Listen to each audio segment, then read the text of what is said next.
Hello दोस्तों, STM32 programming की इस सीरीज़ में आपका स्वागत है। लास्ट वीडियो में हमने LED ब्लिंक देखा, मतलब GPIO आउटपुट देखा। आज हम लोग GPIO इनपुट देखेंगे। चलिए तो हम लोग वीडियो शुरू करते हैं। सबसे पहले हम लोग CubeMX ओपन करेंगे। CubeMX ओपन करने के बाद हम लोग फाइल में जाएंगे, न्यू प्रोजेक्ट करेंगे। ओके, न्यू प्रोजेक्ट करने के बाद हम लोग जाएंगे बोर्ड सिलेक्टर में। इस सीरीज़ में हम लोग STM32 F0 discovery board use करने वाले हैं। तो यहाँ पे लिखते हैं STM32 F0 और हम लोग यहाँ पे ये डिस्कवरी बोर्ड सिलेक्ट कर लेते हैं। इसके बाद हम लोग यहाँ पे क्लिक करेंगे और स्टार्ट प्रोजेक्ट कर लेंगे। इसको यस कर लीजिए। ओके, इसके बाद हम लोग जो भी कॉन्फ़िगरेशन है वो बाय डिफ़ॉल्ट ही रखेंगे। सिर्फ हम लोग GPIO जो है वो कैसे कॉन्फ़िगर करेंगे वापस एक बार देख लेंगे।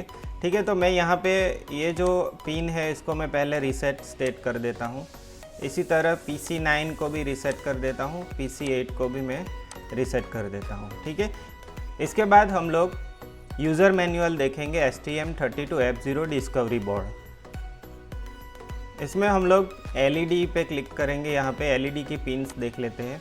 तो हमारे पास LED की पिन थी PC9, PC8 और पुश बटन के लिए हमारे पास PA0 है। तो पहले PA0 को हम लोग इनपुट कर लेते हैं। तो PA0 पे क्लिक करते हैं और यहाँ पे कर देते हैं GPIO इनपुट। ये हो गया। इसके बाद हम लोग LED कॉन्फ़िगर करेंगे। हम लोग एक ही LED को कॉन्फ़िगर करेंगे, ग्रीन। तो यहाँ पे लिखा है PC9, तो PC9 को हम लोग आउटपुट कॉन्फ़िगर कर देते हैं। ये हो गया PC9 आउटपुट। ओके, तो एक हमने GPIO इनपुट किया, एक GPIO आउटपुट किया।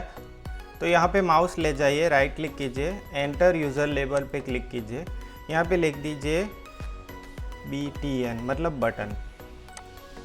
इसके बाद यहाँ पे GPIO आउटपुट है, यहाँ पे राइट क्लिक कीजिए, एंटर यूज़र लेबल कीजिए। यहाँ पे मैं लिख देता हूँ LED। हमने लेबलिंग कर दिया है, इनपुट का नाम BTN दे दिया है, आउटपुट का नाम LED दे दिया है। ठीक है, इसके बाद हम लोग जाएंगे प्रोजेक्ट मैनेजर पे। प्रोजेक्ट का नाम लिखेंगे GPIO in and underscore out। Okay, ये हो गया नाम। यहाँ पे सिलेक्ट कर लीजिए STM32 Cube IDE और क्लिक कीजिए जनरेट कोड पे। इसके बाद ओपन प्रोजेक्ट पे क्लिक कीजिए, यहाँ पे लॉन्च कर दीजिए।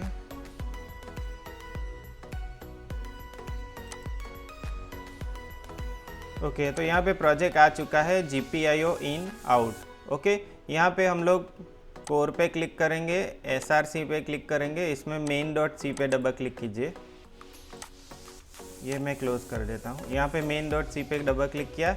इसके बाद लास्ट वीडियो में हमने जैसे देखा, कुछ भी हम लोग चेंजेस नहीं करेंगे, हम लोग सिर्फ GPIO को ही चेंज करेंगे। ठीक है, तो यहाँ पे हम लोग मेन में जाएंगे।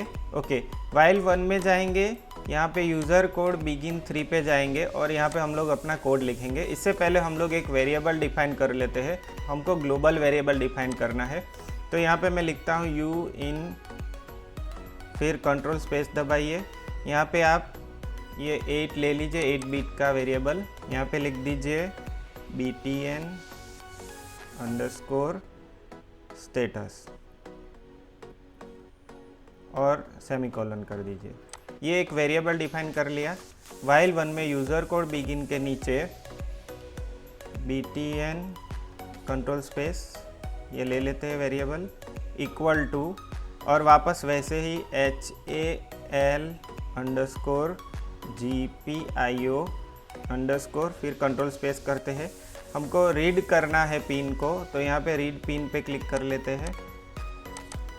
इसके बाद यहाँ पे लिख देते हैं BTN control space GPIO port और यहाँ पे BTN control space BTN pin. ये हमने पिन की स्टेटस रीड कर ली। इसके बाद ये पिन की स्टेटस के अकॉर्डिंगली हम लोग एक्शन लेंगे।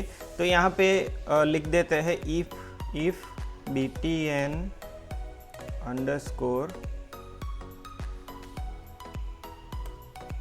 स्टेटस डबल इक्वल टू 1, तो यहाँ पे कंडीशन क्रिएट कर लेते हैं कि BTN स्टेटस अगर 1 है तो HAL अंडरस्कोर GPIO अंडरस्कोर फिर कंट्रोल स्पेस कर देते हैं और LED को ऑन कर लेते हैं।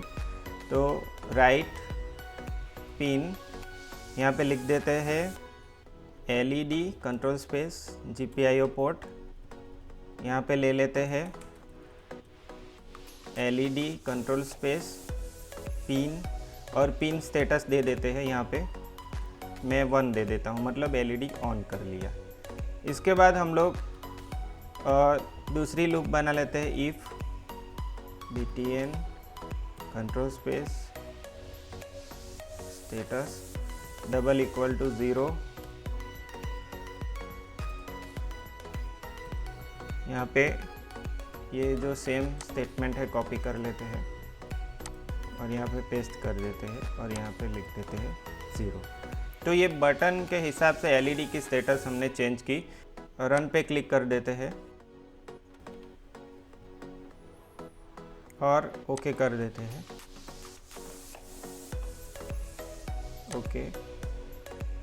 ओके, तो ये अभी बोर्ड में कोड डाउनलोड हो चुका है। हम लोग इसको चेक कर लेते हैं। तो मैं यूज़र बटन को प्रेस करता हूँ तो देखिए ये LED ऑन हो रही है, वापस रिलीज़ ऑफ हो गया। वापस प्रेस करता हूँ, ये ऑन हो गई LED, ये हो गई ऑफ। ओके, तो आज के वीडियो में हमने GPIO पिन को रीड करके देखा और GPIO पिन को राइट करके देखा। Okay, thank you so much दोस्तों ये वीडियो देखने के लिए। अगर आपको हमारा काम अच्छा लग रहा है तो हमारे चैनल को सब्सक्राइब कीजिए, लाइक कीजिए और कमेंट ज़रूर कीजिए। Thank you for watching this video.